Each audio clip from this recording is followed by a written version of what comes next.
Alden Richards sumimplang na paiyak sa sakit na nadarama sa pag-ibig ni Catherine Bernardo. Haluoy, dapat lamang na magkaroon sila ng katiyakan na magkaroon ng habang buhay na pagmamahalan sa relasyon ni Alden at Catherine. Alam nyo ba na sadyang desidido naman si Alden Richards na maging makulay ang buhay kasama ang pinakaminamahal na si Catherine Bernardo. Of course, mananatili ang isang magandang pagkakataon kung talagang nais ni Alden na magtagumpay, dapat na kanyang ipaubaya sa may kapalang lahat dahil hindi natin alam na baka balang araw ay magkaroon din ng katiyakan na maisakatuparan bandang huli ang relasyong tunay na nagbibigay saya at kaligayahan sa lahat. Laging pakatandaan na hindi magwawagi ang umaayaw. Of course, ito umano ang nais ni Alden Richards na patunayan na sadyang iba pa rin kapag habang buhay na magkaroon ng pagmamahalang tunay na nararapat na maramdaman sa buhay relasyon ng dalaga at binata. Of course, ito lamang ang isa sa pinakamahalaga sa lahat. Yun ay ang magkaroon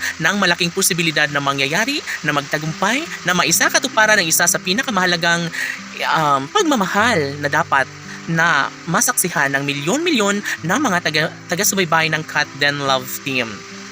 Palagay ng taong bayan ay magkaroon din ng kasagutan ng lahat ang kanilang mga pangarap na para lamang sa kanilang iniidolo na si Alden at Catherine. Dahil dito, hindi na magbabago kailanman ang kanilang relasyon na magkaroon din ng happy ending sa relasyong tunay ni Alden Richards at ng pretty girl na si Catherine Bernardo. Siyempre, ang lahat ng ito ay mayroong malaking posibilidad na mangyayari at magkaroon ng habang buhay na pagmamahalan sa relasyong tunay ng dalaga at binata. Tama nga lang na ipaubaya at maisakatuparan ng lahat sa kanilang pagmamahalan dahil deserve ni Alden Richards at Catherine Bernardo na mangyayari ang isa sa kanilang pinakahinihiling at nararapat na mangyayari sa kanilang matamis ng pagmamahalan. Sabi nga ni Alden Richards na kahit siya ay sumemplang na paiyak dahil sa sakit na nadarama sa pagmamahal ng pretty girl na si Catherine Bernardo, lubos na umaasa, lubos na nangangarap na sana'y mapagtagumpayan niya ang lahat. Naniniwala si Alden Richards na hindi na magbabago kailanman ang relasyong tunay ni Alden Richards at ng pretty girl na si Catherine Bernardo. Opo, mananatili ang isang magandang pagkakataon at laging pakatandaan na hindi na magbabago kailanman ang isang relasyon. Magaganap ang dapat na magaganap, lalong-lalo na ang pag-iisang dibdib na matagal nang hinahangad ng taong bayan para sa Cat Den Love Team. Tanong ng mga netizens, dapat nga ba na magbunyi ang taong bayan sa relasyong tunay ni Alden Richards at ng pretty girl na si Catherine Bernardo?